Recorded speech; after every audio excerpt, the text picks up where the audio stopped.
بسم اللہ الرحمن الرحیم نحمدہ ونصلی ونسلم علی رسولہ الکریم۔ پچھلے کچھ دنوں سے ہمارے درمیان سے ہمارے اکابر، ہمارے اسلاف اس دنیا سے رخصت ہو رہے ہیں، جو کہ امت مسلمہ کے لیے ایک بہت بڑا خسارہ ہے اور ایک اجتماعی خسارہ ہے۔ ہمارے بہت سے اسلاف اور اکابر بزرگان دین اس دنیا سے رخصت ہوئے ہیں۔ خاص طور پر دارالعلوم دیوبند کے جو جبال علم تھے، کئی بڑے اساتذہ تھے، وہ بھی انہی چند دنوں میں اللہ رب العزت کی بارگاہ میں تشریف لے گئے ہیں۔ اسی دوران اور اسی کڑی میں حضرت مولانا قاری سید محمد عثمان منصور پوری صاحب رحمۃ اللہ علیہ، آپ کی رحلت، آپ کی وفات ملت کے لیے ایک بہت بڑا خسارہ ہے۔ ویسے تو ہر انسان کے اندر کچھ نہ کچھ خاصیتیں ہوتی ہیں، خصوصیات ہوتی ہیں۔ حضرت قاری صاحب رحمۃ اللہ علیہ کے اندر بھی بہت خصوصیات تھیں۔ وہ بیک وقت امیر بھی تھے، امیر الہند تھے، امارت شرعیہ کے سربراہ اعلیٰ تھے، دارالعلوم دیوبند کے چوٹی کے استاذ ہونے کے باوجود آپ وہاں کے نائب محتمم، کارگزار محتمم، معاون محتمم، اور اس کے علاوہ بہت سی ذمہ داریاں آپ پر تھیں۔ حضرت قاری صاحب اپنی ذمہ داریوں سے کبھی نہیں گھبرائے اور مسلسل محنت اور لگن کے ساتھ جس ذمہ داری کو سونپا گیا اس پر بالکل کھرے اترتے گئے۔ حضرت قاری صاحب کی کچھ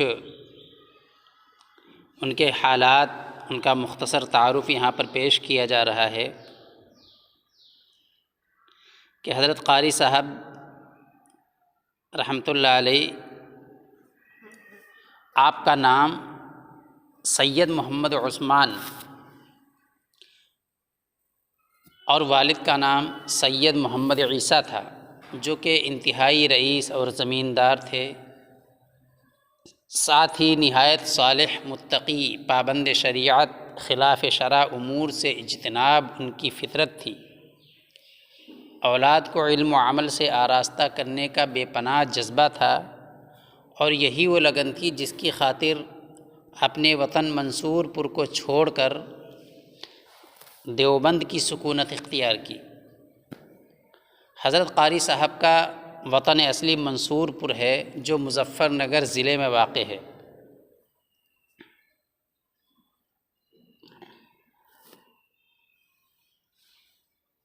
ابتدائی تعلیم، آپ نے ابتدائی تعلیم منصور پور میں حاصل کی، حفظ قرآن والد محترم کے پاس ہی کیا۔ اس کے بعد فارسی سے دور حدیث تک کے تمام درجات کی تعلیم دارالعلوم دیوبند میں حاصل کی۔ آپ ہمیشہ امتیازی نمبرات سے کامیاب ہوتے تھے۔ حضرت قاری صاحب نے 1965 میں دور حدیث شریف کے امتحان میں پہلا مقام حاصل کیا۔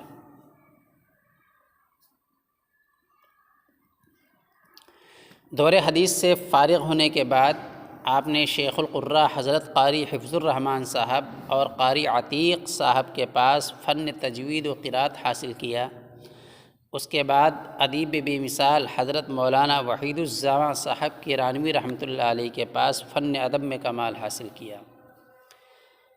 حضرت قاری صاحب کا حلیہ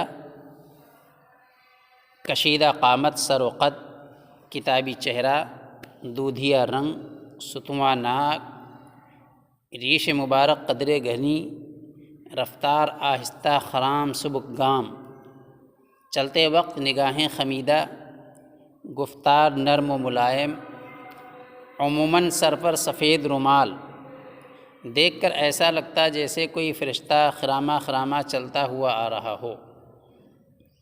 عقد مسنون، 1966 میں شیخ الاسلام حضرت مولانا سید حسین احمد مدنی کی صاحبزادی سے آپ کا عقد ہوا۔ آپ کا نکاح پڑھانے والی ذات بابرکت شیخ الحدیث حضرت مولانا زکریا صاحب کاندھلوی رحمۃ اللہ علیہ کی تھی۔ بیعت و خلافت: حضرت مولانا فدائے ملت سید اسعد مدنی صاحب نور اللہ مرقدہ سے سلوک و معرفت کی تکمیل کی، نیز خلافت سے نوازے گئے۔ تعلیمی خدمات: فراغت کے بعد جامعہ قاسمیہ گیا میں 5 سال تدریسی خدمات انجام دیں۔ بہار میں تشنگان علوم کو سیراب کرنے کے بعد جامعہ اسلامیہ جامع مسجد امروہہ تشریف لائے اور آپ نے یہاں 11 سال تدریسی خدمات انجام دیں۔ 1982 میں ازہر ہند دارالعلوم دیوبند تشریف لائے اور یہاں آتے ہی آپ چھا گئے۔ آپ کا درس نہایت اہم اور حشو و زوائد سے پاک، انتہائی اہم، سنجیدہ اور عالمانہ ہوتا تھا۔ آپ دارالعلوم کے ایک مؤقر استاد ہونے کے ساتھ ساتھ مختلف خدمات انجام دیتے رہے۔ آپ 1999 سے 2001 تک دارالعلوم دیوبند کے نائب محتمم بھی رہے اور حال میں مجلس شورا نے آپ کو معاون محتمم منتخب کیا۔ اس کے ساتھ ساتھ آپ قائم مقام محتمم بھی تھے۔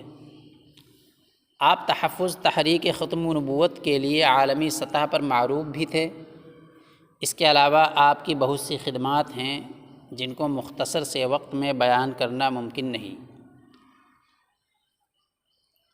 کثرت مشاغل اور ملی خدمات میں اتنے منہمک ہونے کی وجہ سے آپ کی کوئی مستقل تصنیف نہیں ہے۔ دینی اور ملی خدمات: فدائے ملت کے وصال کے بعد 2008 سے آپ ہندوستان میں مسلمانوں کی سب سے بڑی تنظیم جمعیت علماء ہند کے صدر منتخب ہوئے۔ تادم آخر تک آپ اس تنظیم کے صدر رہے۔ فدائے ملت کے بعد آپ نے ہی ان کے کاموں اور ان کے مشن کو آگے بڑھایا۔ آپ کی صدارت میں جمعیت نے کئی اہم امور انجام دیے۔ دہشت گردی کے خلاف پورے ملک میں تحریک چلائی۔ 2017 میں ایک ساتھ 1000 شہروں میں امن مارچ نکالا۔ نیز مسلم دلت اتحاد کے لیے تحریکیں چلائیں۔ اس کے علاوہ 2016 میں اجمیر شریف میں فسادات متاثرین کے لیے اور مظفر نگر کے فسادات متاثرین کے لیے نیز کشمیری مسلمانوں، آسامی مسلمانوں کے لیے باز آبادکاری کے لیے نمایاں کام انجام دیے۔ 2016 میں اجمیر شریف میں جمعیت کے 33ویں اجلاس میں ہندوستان کی 2 سب سے بڑے طبقے سر جوڑ کر آپس میں بیٹھے۔ حضرت کی اولاد: حضرت والا رحمۃ اللہ علیہ نے اپنے پیچھے 2 صاحبزادے اور 1 صاحبزادی چھوڑی۔ صاحبزادوں میں حضرت مولانا مفتی محمد سلمان منصور پوری دامت برکاتہم، جو کہ جامعہ قاسمیہ شاہی مراد آباد کے نائب محتمم ہیں اور درجنوں کتابوں کے مصنف بھی ہیں۔ علمی دنیا میں آپ کی شہرت اظہر من الشمس ہے۔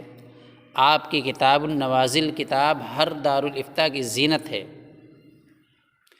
آپ شاہی سے شائع ہونے والے ماہنامہ ندائے شاہی کے مدیر بھی ہیں۔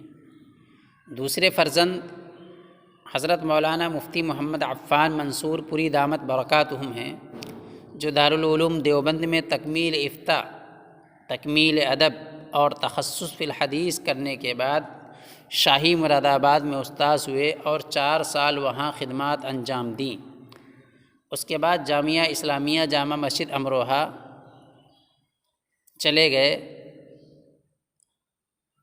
آپ اس وقت جامع مسجد امروہہ میں استاذ حدیث اور صدر المدرسین اور ناظم تعلیمات ہیں۔ حضرت مولانا قاری سید عثمان صاحب منصور پوری رحمۃ اللہ علیہ کی وفات سے ملت اسلامیہ ہند کو جو نقصان لاحق ہوا ہے اس کو پر کرنا بظاہر مشکل نظر آتا ہے۔ اللہ تبارک تعالی حضرت کو جنت الفردوس میں اعلیٰ مقام نصیب فرمائے اور آپ کے تمام لواحقین کو صبر جمیل عطا فرمائے، آمین۔